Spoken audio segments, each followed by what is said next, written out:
There'll be a vacancy opening in the Electoral Commission of South Africa. The IEC Chairperson Glen Mashinini is expected to leave his office in April when his 7-year term ends. Now, there are some concerns around the process to fill this particular vacancy, with nominations closing today. But My Vote Counts wants the deadline to be extended. Let's then have this conversation with Mina Jena, who's the My Vote Counts Executive Director. Thank you so much for your time.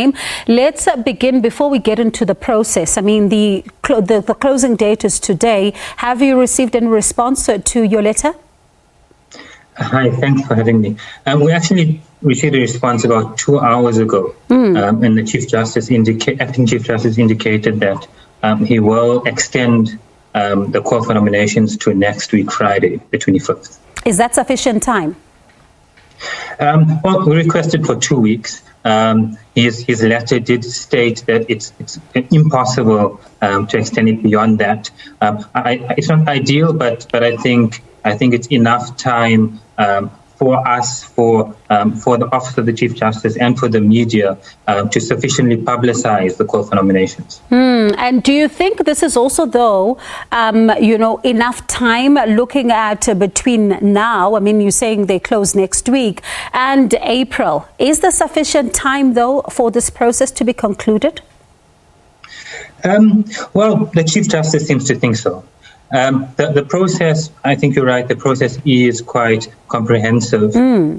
Once nominations are in, the Chief Justice then has to submit those nominations to a panel, and the panel is made up of the Chief Justice and other representatives within the state.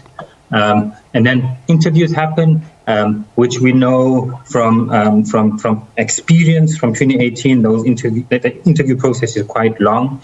The candidates are then shortlisted. I think 6 candidates are then presented to the Portfolio Committee on Home Affairs. It then goes to National Assembly. National Assembly debates it, and a final recommendation is made to the President. So the process is quite comprehensive.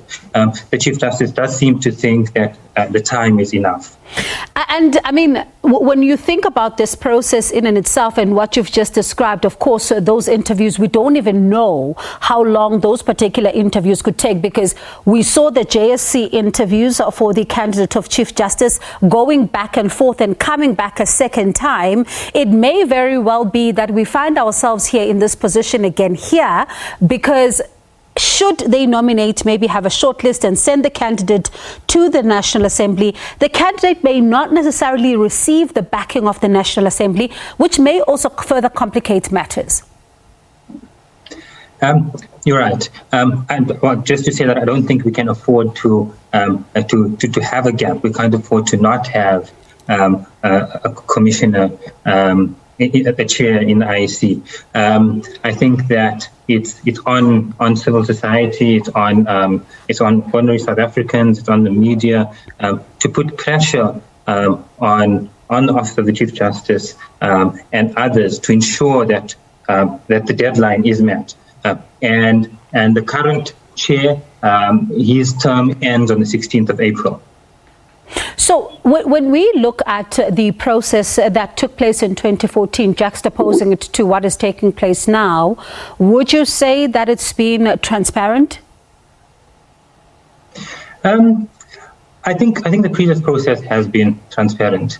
I mean, many will argue that the process currently is transparent. So what had happened was that the Office of the Chief Justice put an advert in a newspaper, and that was all. There was nothing online, nothing on social media.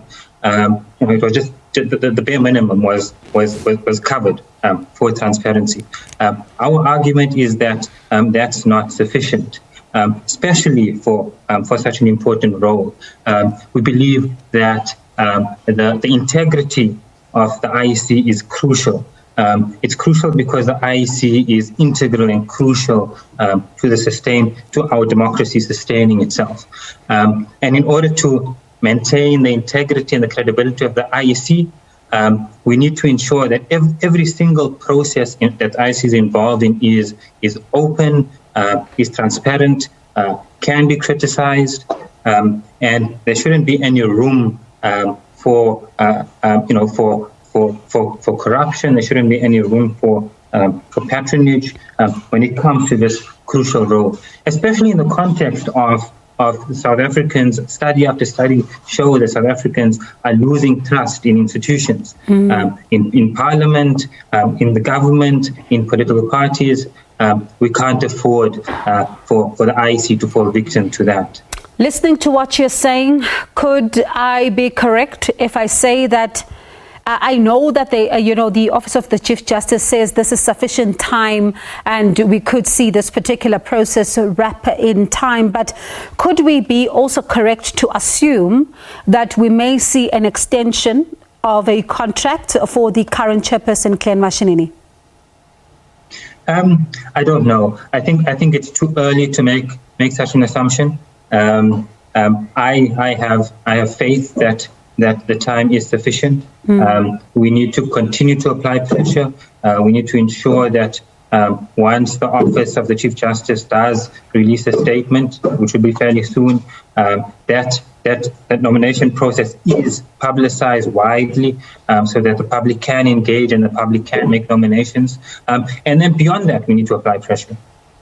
All right, let's see what happens then as this particular process unfolds, because as you say, this is a very critical institution when it comes to our democracy and the work that really, continues to unfold thereof. But thank you so much. We'll have to leave it there and we'll continue then to see how this process unfolds. That was Minaj Jena, and he's the Executive Director of the My Vote Council. And this is, of course, a conversation around the term of the current IEC Chairperson Glen Mashinini, which is coming to an end in April, and the Office of the Chief Justice is confident that come that time we'll have a new chair in the IEC. And of course, critical to note that the current commissioners also may very well be in the running, and even maybe one of them might just be the IEC chairperson. So it's going to be interesting to see how this particular process unfolds.